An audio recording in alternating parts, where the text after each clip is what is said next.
Bine ați venit, dragilor din Zodia Taur, oriunde v-ați afla în această lume. Sunt, ca de fiecare dată, încântată să fim din nou împreună la o nouă lectură pentru următoarea perioadă a lunii iulie, perioada cuprinsă între 13 până pe 19 iulie.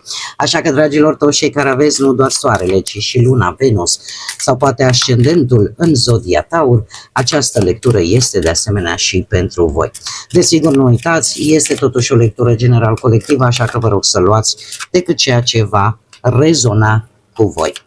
Desigur, înainte de a începe lectura propriu-zisă, ca de fiecare dată țin să vă mulțumesc din suflet tuturor celor care sunteți aici, care mă susțineți prin comentariile frumoase, prin gesturile voastre de apreciere și prin fiecare gând bun care vine de la voi, așa că mii și mii de mulțumiri tuturor.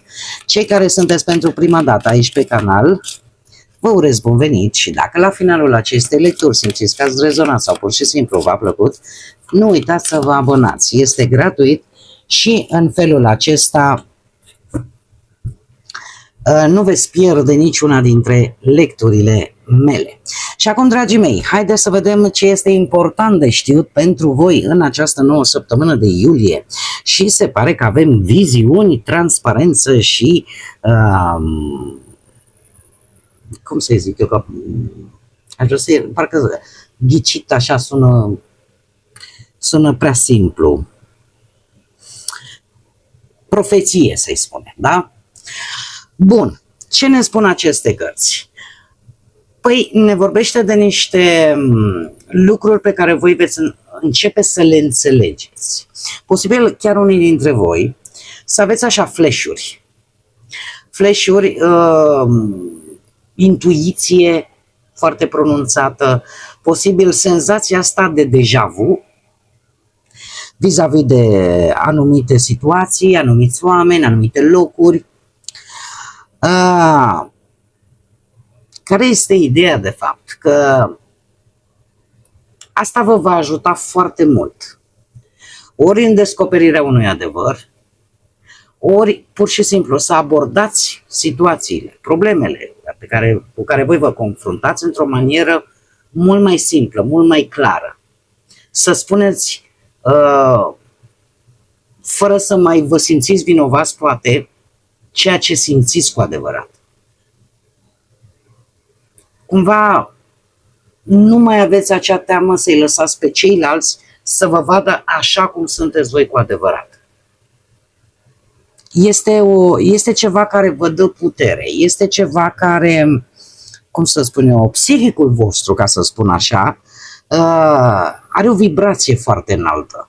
Și atunci nu vă mai este teamă să spuneți un adevăr cuiva, nu vă mai este teamă că veți fi judecați, nu vă mai este teamă că, cum să spun eu, trebuie să vă rețineți atunci când vreți să spuneți ceea ce vă doriți, ce așteptări aveți poate vis-a-vis de o persoană, vis-a-vis de o situație.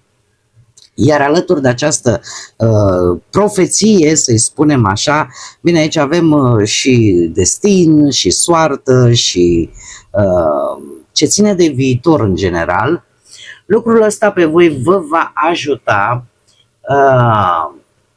cum să spun eu, să simțiți, să vedeți, poate chiar voi, nu neapărat cu ajutorul, uite, prin tarot, pur și simplu, să vă dați voi seama, să vizualizați cam cum va fi cel puțin viitorul apropiat. Sunteți într-un, aș zice așa, într-un câmp energetic foarte înalt în această săptămână. Foarte înalt și ce mi se pare mie cel mai important este că cumva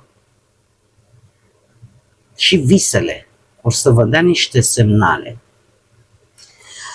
În această săptămână, dragilor, tocmai pentru că aveți această vibrație foarte înaltă și intuiția dusă la cote destul de înalte, fiți atenți la semnale, numere, orice vă atrage atenția.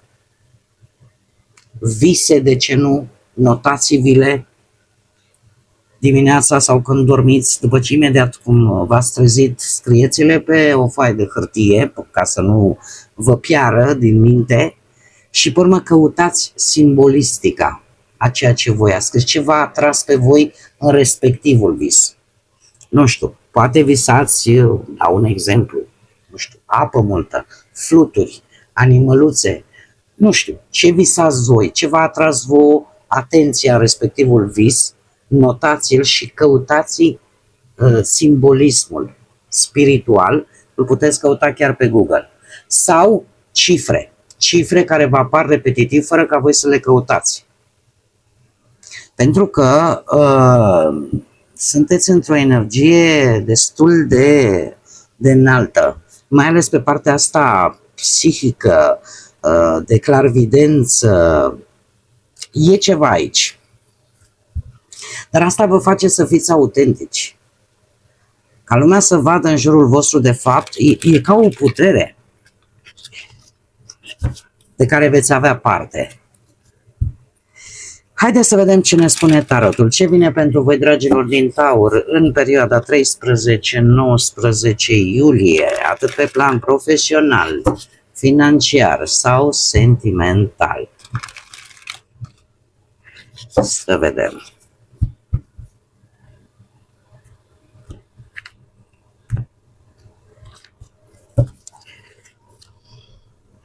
Avem un 9 de cupe, nebunul,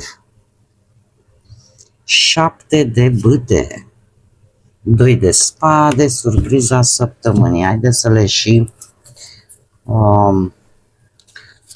le și clarificăm. Clarificăm, te rog, pentru dragii mei din Taur, săptămâna 13-19 iulie, 9 de cupe, te rog. Interesant. Nebunul, te rog. 7 de bâte. 2 de spade, te rog.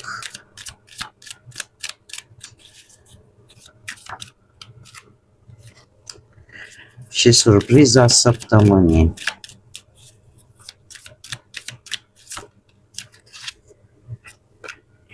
Bun.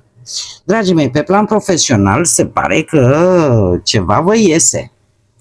Sau ceva vă iese chiar bine, vă dă o anumită satisfacție, vă dă o anumită stare de împlinire, o recunoaștere poate.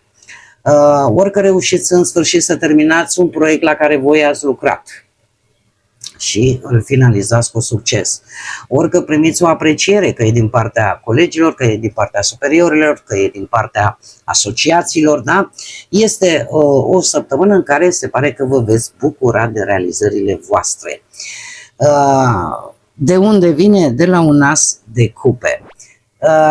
Se pare că ați avut ceva, o situație care pur și simplu, în care voi v-ați lăsat inspirați, în care voi v-ați ascultat, nu v-ați uitat decât la partea rațională, logică, pur și simplu ați făcut ceea ce voi ați simțit să faceți. Iar acum culegeți roadele. Pe parte materială, avem nebunul. Nebunul, dragii mei, care provine de la arcanul major, sunt două arcane majore, provine de la arcanul major diavolul. Nu știu dacă zodia Capricorn vă spune ceva, vărsător poate, dar eu aș spune în felul următor.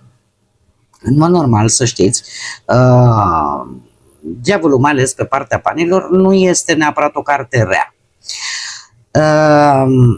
Totuși, eu aș spune că, tocmai pentru că din diavol dăm în nebun, trebuie să fiți un pic atenți, pentru că în această situație nebunul este chiar un nebun pur, adică care nu se uită la riscuri, se aruncă pur și simplu. Da? Nu dă dovadă de, să-i spunem așa, de maturitate sau nu are încă maturitatea necesară în cazul vostru pe partea banilor. De ce spun acest lucru? Diavolul în această situație îmi poate vorbi de o cheltuială pe care voi ați făcut-o, poate impulsiv, sau poate v-ați atașat, nu știu, de o anumită idee prea mult și ați intrat în vreo situație financiară destul de riscantă, tocmai din dorința asta de profit rapid.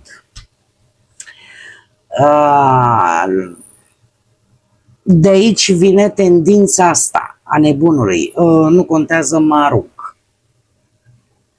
Și aici trebuie să aveți un pic de grijă, pentru că nebunul în această situație ne vorbește de o cheltuială impulsivă fără ca voi să vă planificați.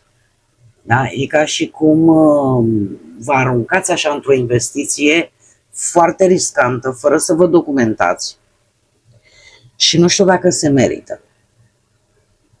Aici depinde foarte mult de voi. Tarotul prezintă energiile. Ce faceți voi cu aceste energii depinde doar de fiecare dintre voi care vă regăsiți.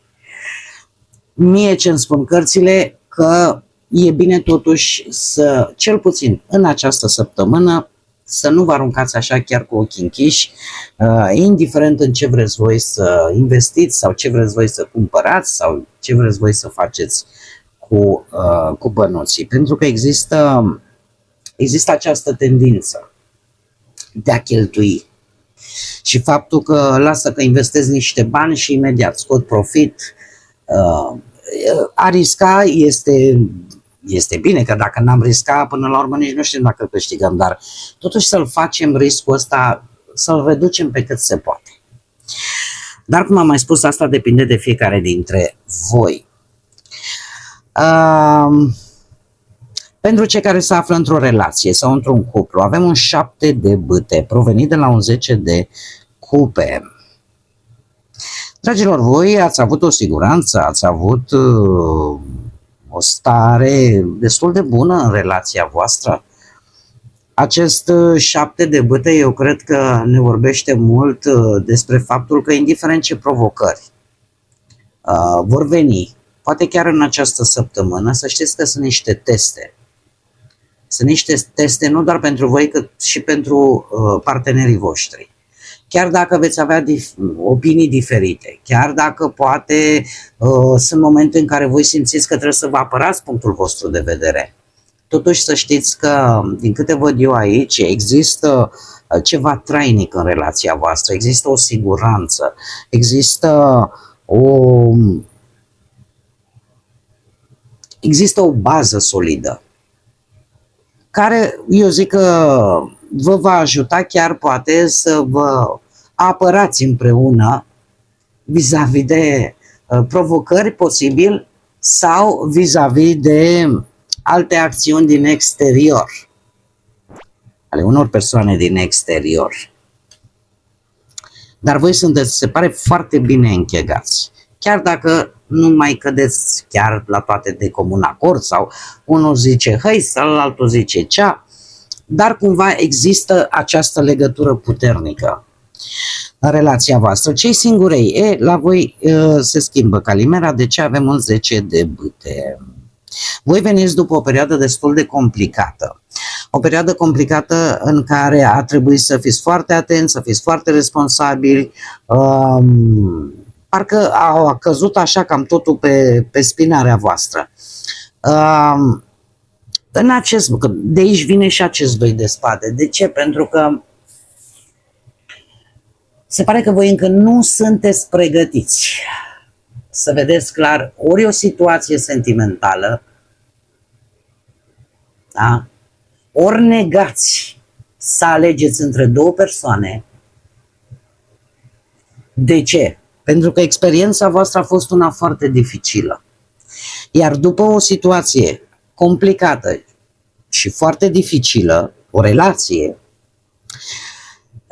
cumva e cam de așteptat să ajungeți în situația asta în care încercați să vă protejați emoțional, negând de fapt că aveți poate două oportunități, două persoane. Eu aș mai zice că încă nu sunteți pregătiți. Sau cel puțin în această săptămână se pare că încă nu sunteți pregătiți să faceți o alegere sau să luați o decizie. Dar de ce? Pentru că sunteți destul de încărcați. Poate că vă mai trebuie un picuț de timp. Dar din câte văd eu în această săptămână, că probabil la un moment dat va trebui să faceți această alegere, va trebui să luați această decizie cu siguranță. Dar de moment săptămâna care vine pentru voi va fi un pic blocată, cum să spun eu, intenționat de către voi. Pentru că efectiv ori vă faceți că nu vedeți, ori pur și simplu mai aștept.